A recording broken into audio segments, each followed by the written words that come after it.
All right, let's talk about something that's probably in the back of your mind every time you travel. What happens if you get into an accident overseas? I mean, who actually pays for it all? So let's just jump right in with the big question. Are there places where you're actually better off if you get into an accident? We all hear these crazy stories about huge payouts in other countries, right? But the answer? Well, it's not a simple yes or no. It's way more interesting than that.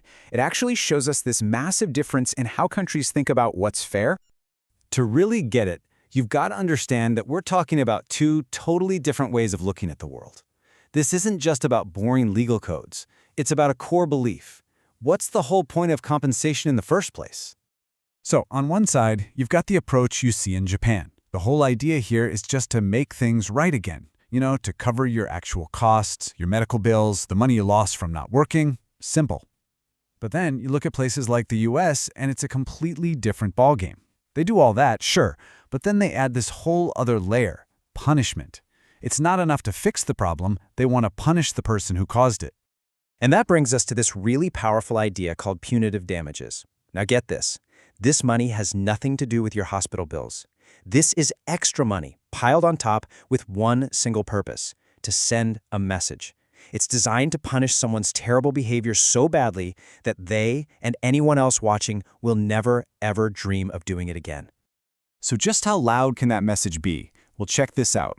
In a real case in the US, the victim got $2.6 million to cover their actual damages. Fair enough.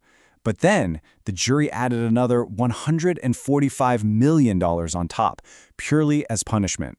That's where those absolutely insane news headlines come from. It's this engine of punitive damages. Okay, but Europe plays the game a little differently. They can also have these huge payouts, but they get there in a totally different way. It's not really about punitive damages. Instead, their secret weapon is insurance. In a lot of European countries, they legally require unlimited liability coverage for personal injury. Think about that. Unlimited. It means if you're at fault, your insurance has to pay and pay and pay with no cap. All right, so we've got these really robust systems in the US and Europe, but what about everywhere else? As you can probably guess, the moment you cross a border, the rules can change completely. The reality is, it's a total patchwork out there.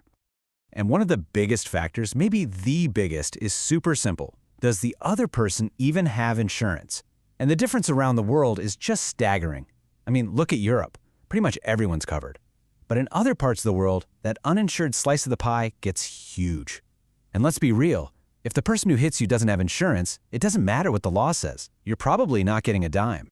So you can basically think of the world in three categories. First, you've got your safe zone. Places like the US, the UK, Germany, Singapore, where the systems are reliable and the potential payouts are high.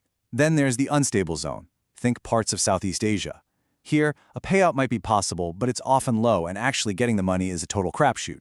And finally, you have the dangerous zone. In many countries here, the idea of getting any compensation at all is, well, it's pretty much a fantasy. Okay, so the choice seems obvious, right? If you're going to have an accident, make sure it's in one of those safe countries. But hold on.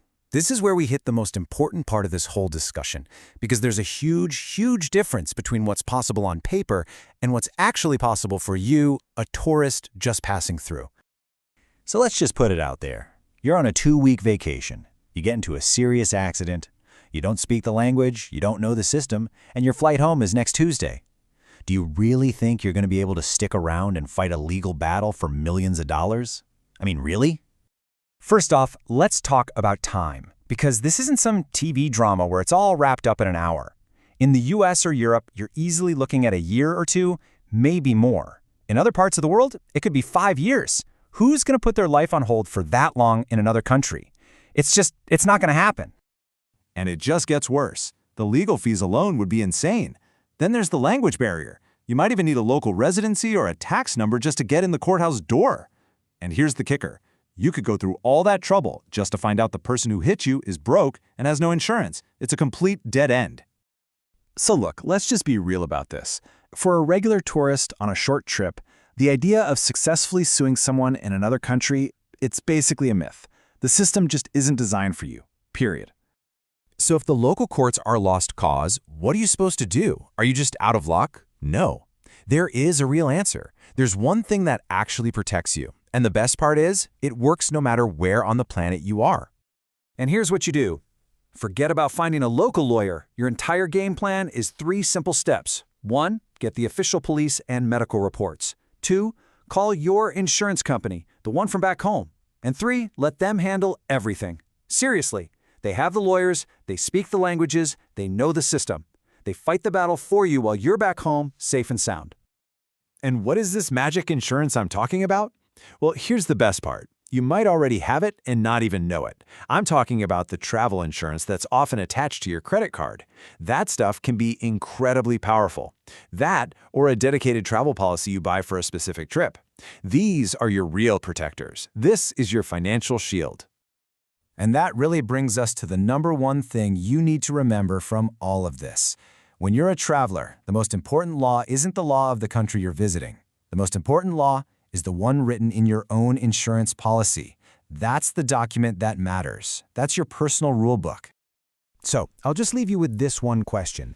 Knowing all this, will you ever look at that boring fine print booklet that comes with your credit card the same way again?